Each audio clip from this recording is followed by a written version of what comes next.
the Pac12 Studios in Oklahoma City, you're watching the Press Row. I'm Jenni Carlson here with Barry Trammell. We are brought to you by Papa John's Pizza. You can go online anytime and order your pizza at papajohns.com. Barry, it's time for We Pick 'em. All college games, all have an impact, with the exception of the Bedlam game on the college football playoff. That Bedlam game, by the way, we've got special coverage this week on newsok.com, the 5 strangest moments in Bedlam history. Be sure to check that out at newsok.com. But let's get to the games, Barry. Let's start with the Pac12 Championship game. It's a Friday night game, 8 o'clock, Oregon versus Arizona. Who you taking in this one? Well, it's tough to beat Oregon once, and now we're asking Arizona to do it twice. They went to Eugene and won earlier in the season, but Oregon's a much better team now. They've gotten healthy. I think it's going to be very difficult. You know, in the old days, they played the Pac-12 title game on home fields. Oregon would have got to host again.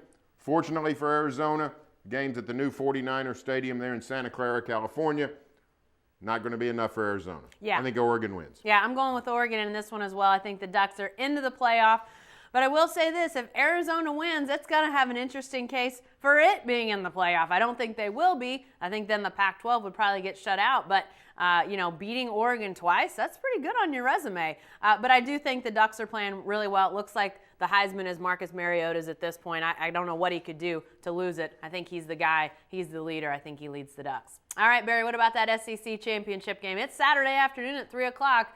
Alabama and those Missouri Tigers back in the title game. Who you got in this one? The Fighting Tigers. They win the Big 12 North twice in 15 years, and now in 3 years in the SEC.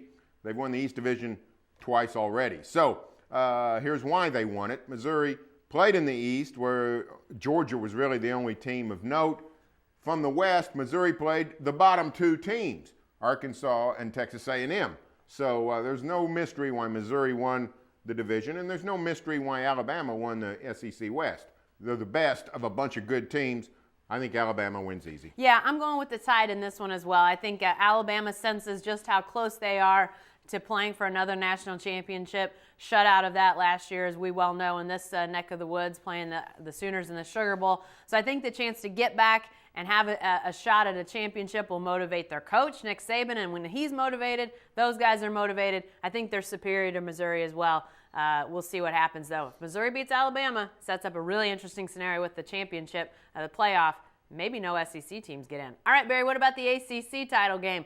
Florida State versus Georgia Tech at 7 o'clock on Saturday night. Florida State, the only undefeated, and yet they keep falling in those college football rankings. Well, I mean, there's a reason why Florida State keeps falling. They don't have really a good win. Who's their best win? I mean, Notre Dame, no. The Irish have gone flat. Florida, off this year. Boston College, Louisville, Oklahoma State. You tell me who's Florida State's best win. If they beat Georgia Tech, though, Georgia Tech would be a quality win. The Yellow Jackets have really gotten going. They're 10-2, and I think they've got a shot to beat Florida State. In fact, that offense is difficult to prepare for. I'm going to take Tech in an upset. Me too. Oh, my goodness. Here we go. We both like Georgia Tech. I tell you what, I think because of Tech's offense, the short preparation time, and the ongoing situation with Jameis Winston, he's currently in a hearing. It's now, as we tape this, in its second day there on the Florida State campus in terms of the situation involving sexual assault. So, I don't know where his head is. We've seen when he's not playing for the Seminoles just how much of an impact that can have. So, I don't know. I assume he's going to be available Saturday, but if he's not, that really changes things. But I think even if he is, I think Georgia Tech and that offense is going to really test a defense from Florida State that sometimes isn't all that technically sound. I think Georgia Tech wins in a huge upset. All right, Barry, what about the Big Ten game? Wisconsin against Ohio State. Ohio State, unfortunately, playing without their sensational quarterback, J.T. Barrett, who suffered a season-ending injury. Who wins this game on Saturday night? Well, the Buckeyes are there at number 5 in the rankings and pounding on the door to get in the playoff, and yet they're an underdog against Wisconsin in Indianapolis. The new quarterback, Cardale Jones, we'll see if he can come through, but Wisconsin's got the running game. Wisconsin plays really good November and December football. I'm going to take the Badgers.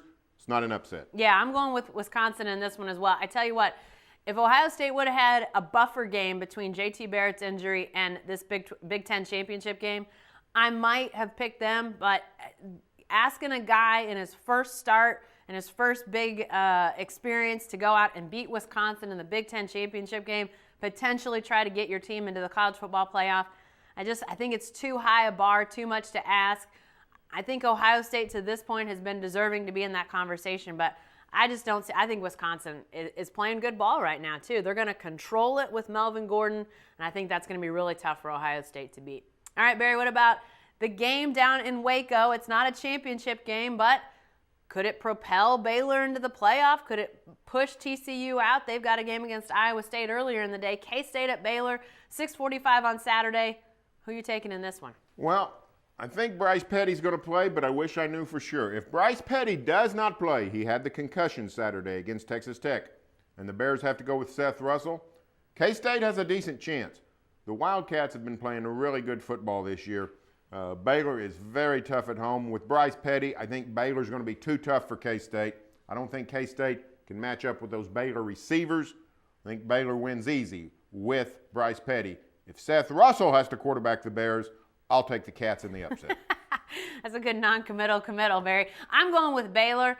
I think it does largely depend on Bryce Petty and how, what kind of victory this is for Baylor.